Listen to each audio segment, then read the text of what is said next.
বউ মানুষের মতো মানুষ হবে, সন্তানও মানুষের মতো মানুষ হবে। আজ বউ আপনার কথা শোনে না, আপনার সন্তান আপনার কথা শোনে, এর মূল কারণটা আপনি দায়ী। কিয়ামতের দিন আপনাকে দায়ুস হিসাবে আপনাকে ঈশ্বরের মাঠে দাঁড়াতে হবে। কেন সন্তান নিয়েছেন? কে নিতে বলেছিল? সন্তান এতই প্রয়োজন ছিল?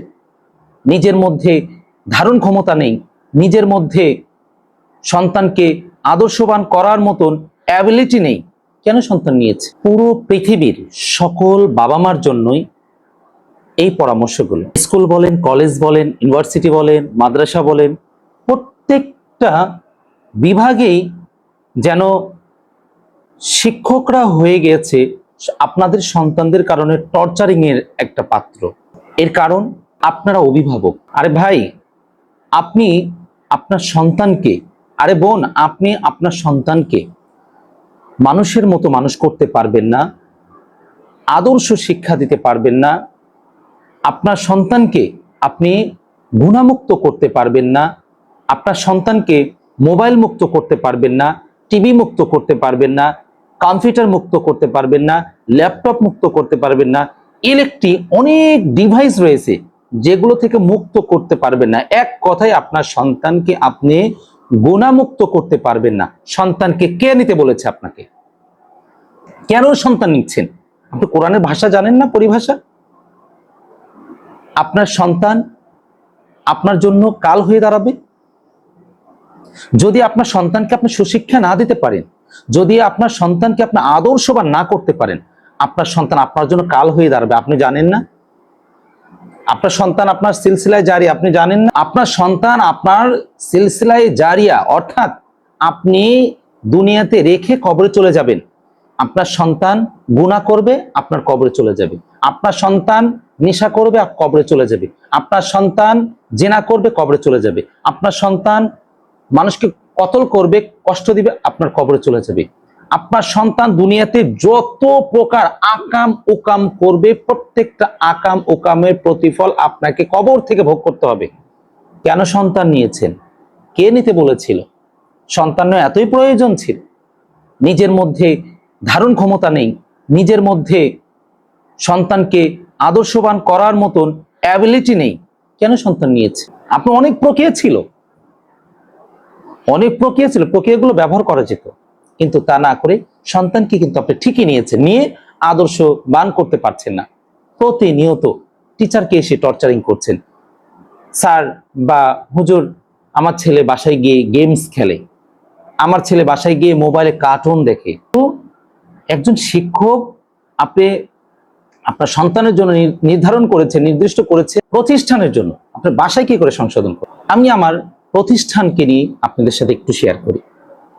আমার প্রতিষ্ঠান নূরে মদিনা মডেল মাদ্রাসা নাটোর। আমার প্রতিষ্ঠান অধিকাংশ শিক্ষার্থীগুলোই অনেক আদরের দুলালি এবং অধিকাংশ বাবা মার একটা করে সন্তান। এখানে অন্যান্য প্রতিষ্ঠানের চাইতে শাসনের এটা অনেক কম, মানে শাসন ধরতে গেলে অনেকটাই কম। আদর, ভালোবাসা, আন্তরিকতা, লোভ লালসা এগুলো দিয়ে সন্তানদেরকে আমরা মানুষ করে থাকি। প্রতিনিয়ত আমরা যে টর্চারিংটা হই, সর্বপ্রথম অভিভাবকের টর্চারিং। হুজুর, ও বাসায় গিয়ে আমার কথা শোনে না। হুজুর, ও বাসায় গিয়ে ওর আব্বুর কথা শোনে না। হুজুর, ও বাসায় গিয়ে ওর দাদা দাদুর কথা শোনে না। হুজুর, ও বাসায় গিয়ে 5 ওয়াক্ত নামাজ পড়ে না। হুজুর, ও বাসায় গিয়ে কোরআন তেলাওয়াত করে না। হুজুর, ওর বাসায় গিয়ে ও মোবাইল নিয়ে ব্যস্ত হয়ে থাকে।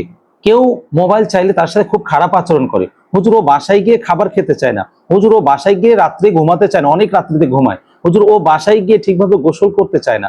হুজুর, ও বাসায় গিয়ে শুধু আত্মীয় স্বজনের বাসায় ঘুরতে চায়। হুজুর, আমাদেরকে ব্ল্যাকমেল করে যে এইটা বা ওইটা, এটা না ওইটা আমাকে দিতে হবে, অন্যথায় এই করবে, সেই করবে, এটা করবে, সেটা করবে। আরে ভাই, আমাদের কি দোষ?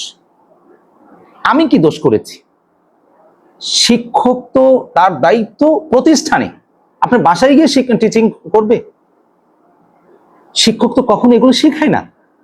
একজন শিক্ষক শিক্ষিকা তারা শেখায় আদর্শ হওয়া, তারা শেখায় আমল ওয়ালা হওয়া, তারা শেখায় বুজুর্গ হওয়া, তারা শেখায় সততা, এগুলো শেখায়। আপনার বাসায় গিয়ে সন্তান পড়ালেখা করছে না, নামাজ পড়ছে না, গেমস খেলছে, গুনাহ করছে, বেয়াদবি করছে, দুষ্টামি করছে, এগুলো কে শেখাবে? তাহলে বাসায় গিয়ে আরেকজন টিচার দিতে হবে। একজন টিচার কাজ করবে হলো প্রতিষ্ঠানে, আরেকজন টিচার কাজ করবে আপনার বাসাতে। তাহলে আপনাদের দিয়ে কি লাভ?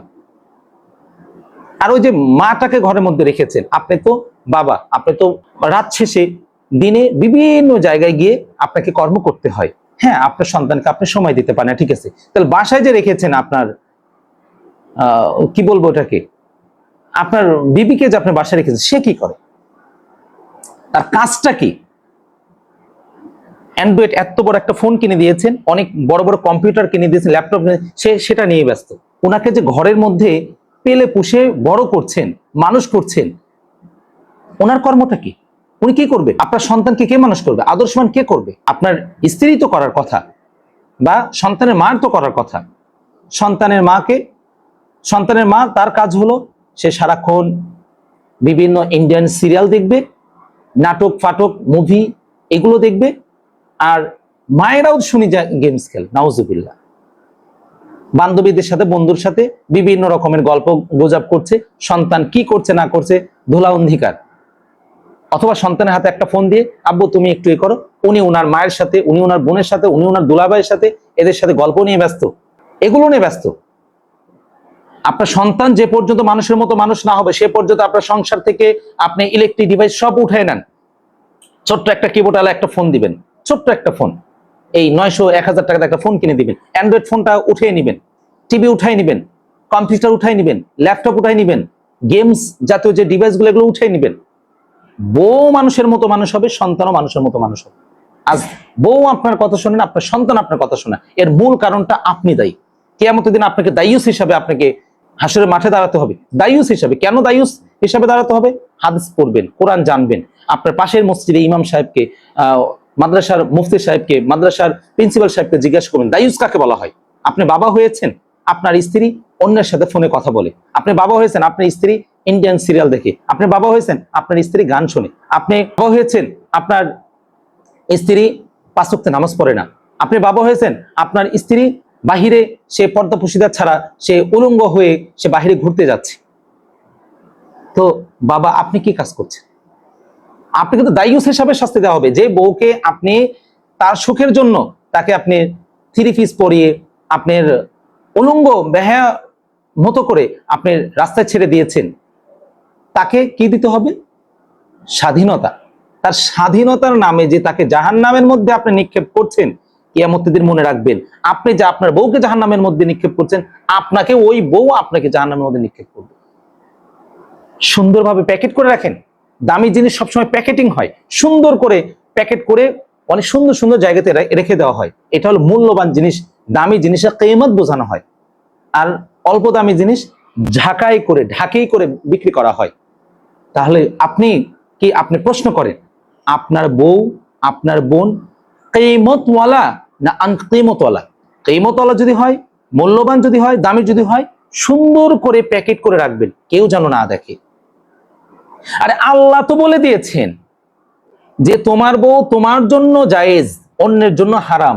আর তুমি কেমন হারামি হলা যে তোমার জন্য তুমি হালাল করলা, বন্ধু বান্ধবের জন্য হালাল করে দিলা। নাউজুবিল্লাহ। আল্লাহ বলেছেন, তুমি আল্লাহর কথাও তো শোনো না, এই জন্য তোমাকে দায়ুস বলা হচ্ছে। তোমার মেয়েকে কার জন্য হালাল আর কার জন্য হারাম তুমি জানো না? তোমাকে তো জানার কথা ছিল, তোমাকে জানতে হতো যে তোমার মেয়ে কত বছর বয়স থেকে কত বছর বয়স পর্যন্ত